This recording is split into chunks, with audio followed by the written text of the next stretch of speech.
This video is based on my opinion. After watching the documentary video in regard to Britain, it made me think about some current events that we are witnessing, and I find it very interesting in how their tactics have remained the same. As many of us may know, Prince Harry married Meghan Markle. Without going too much into her background, you can easily Google her name.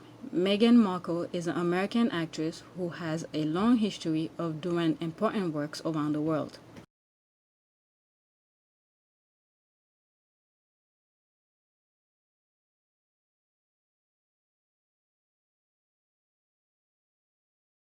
Her mother is African American and her father is white, just to say the least about her. You could easily Google her name.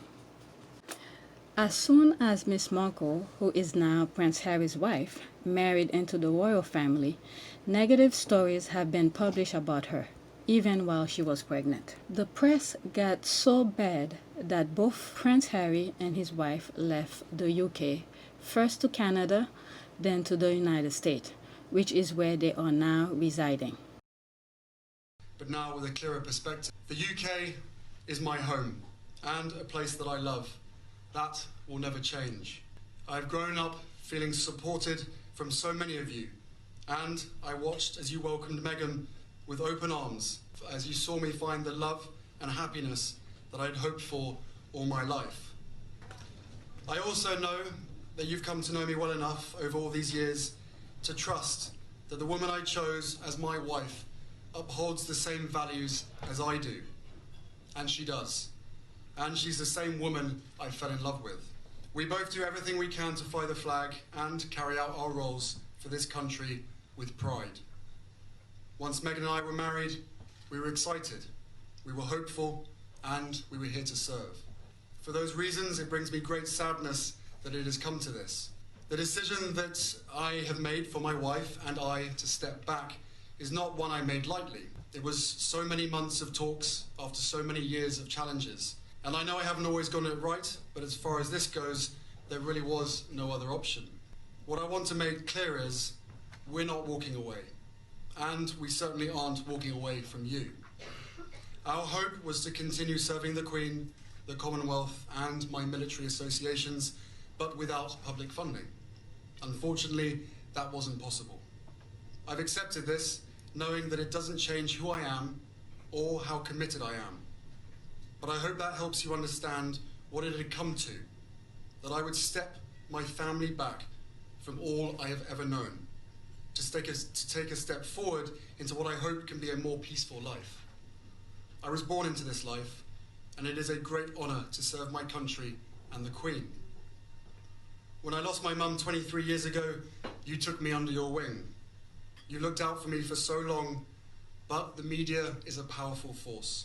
And my hope is one day our collective support for each other can be more powerful, because this is so much bigger than just us. It has been our privilege to serve you, and we will continue to lead a life of service. So in that respect, nothing changes. It has also been a privilege to meet so many of you and to feel your excitement for our son Archie, who saw snow for the first time the other day and thought it was bloody brilliant.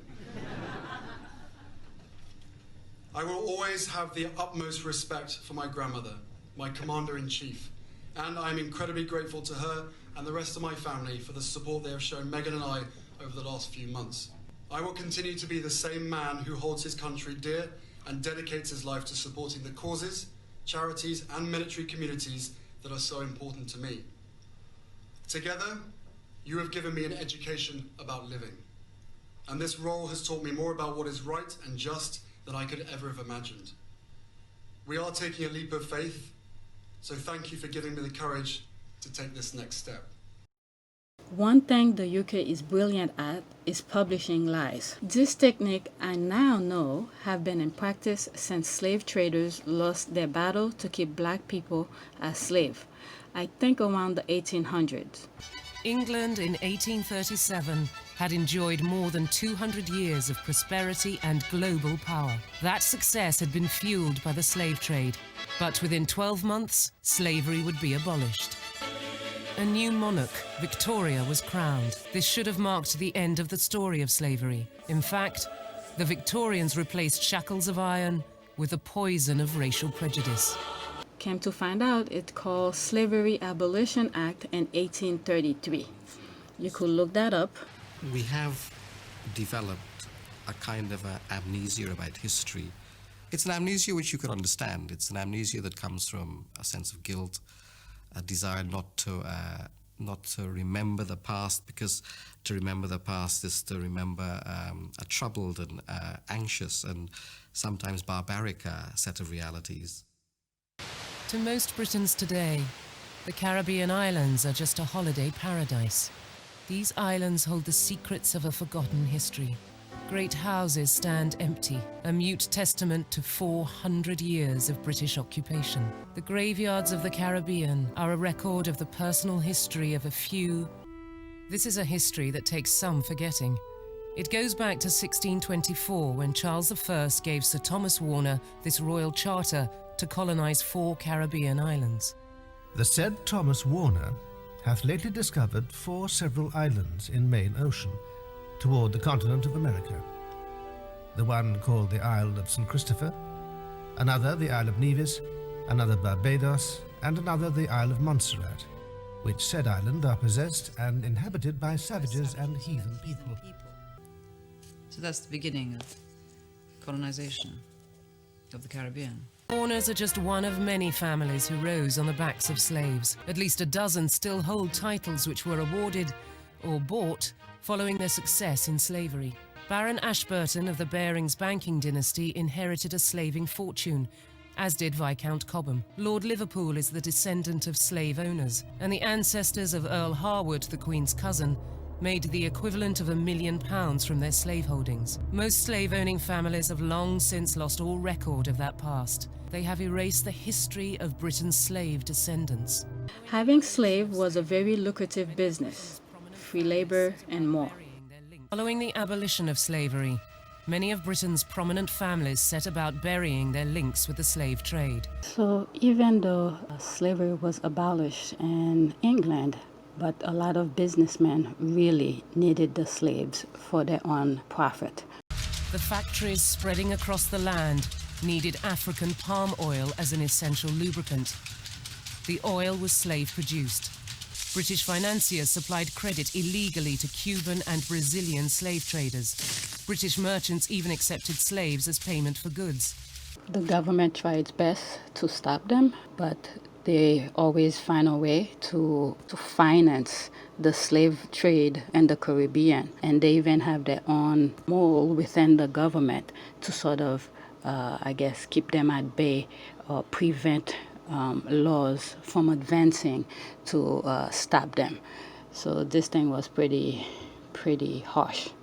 The government proved powerless. You looked out for me for so long, but the media is a powerful force. And my hope is one day our collective support for each other can be more powerful.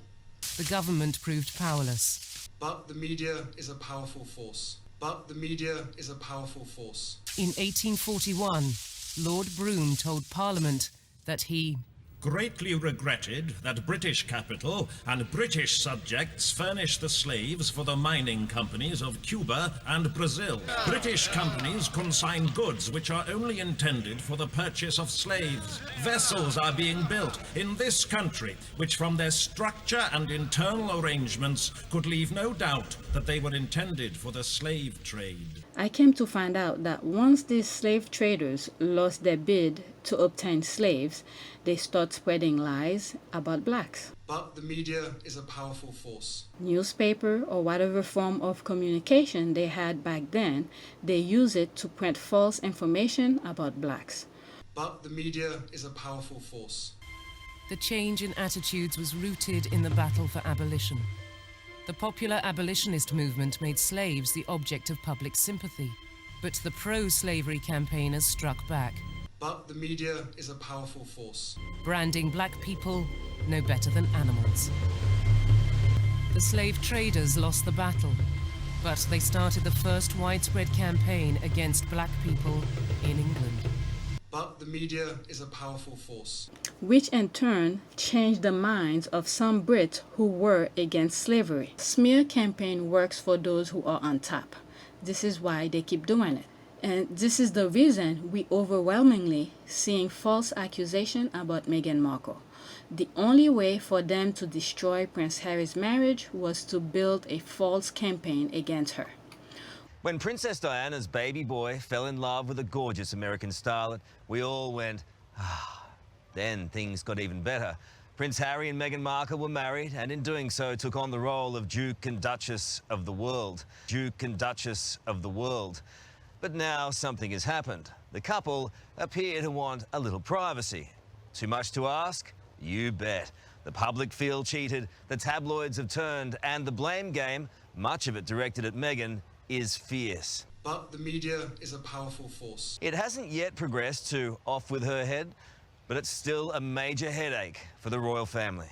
One thing I'm assuming they did not expect was that Prince Harry was willing to give up everything for his wife. But the media is a powerful force. That you've come to know me well enough over all these years to trust that the woman I chose as my wife upholds the same values as I do. And she does. Despite of Harry, the smear campaign doesn't stop. They are still at it. Fortunately for Meghan and Harry, a group of individuals who saw what was going on against Meghan was so horrible, they came together to counter-strike the UK tabloid. This is where we are now. So the point of this video is to show you that UK tabloid have been going on for ages to benefit the rich and powerful. And it still exists today. This is why they keep on printing false advertisement, going on TV, saying false things, even, you know. So pretty much it works for them. And unlike old days, there were no social media, so people can see for themselves what is being said or truly false. When racism as such, as a philosophy, kicked in was as a direct reaction to the abolitionist movement. The abolitionist movement driven by some of the leading intellectuals of the day, as well as driven by hundreds of thousands of ordinary people in this kingdom who signed petitions after petitions and presented them to the House of Lords. When the abolition movement really kicked in from the 1780s onwards, the planters had to respond. And so this is where you get the most virulent imagery about brutal, pagan, bestial. But the media is a powerful force. Black people in the literature and in the imagery. Cartoons portraying black people as licentious and depraved began to circulate. But the media is a powerful force. The anti-abolitionist Edward Long wrote, "The lower class women in England are remarkably fond of the blacks. In the course of a few generations more, the English blood will become so contaminated with this mixture as even to reach the middle and then the higher orders of the people. This is a venomous and dangerous ulcer that threatens to disperse its malignancy far and wide until every family catches infection from it." But the media is a powerful force. Please take a moment to subscribe, like, and share. Thanks for watching.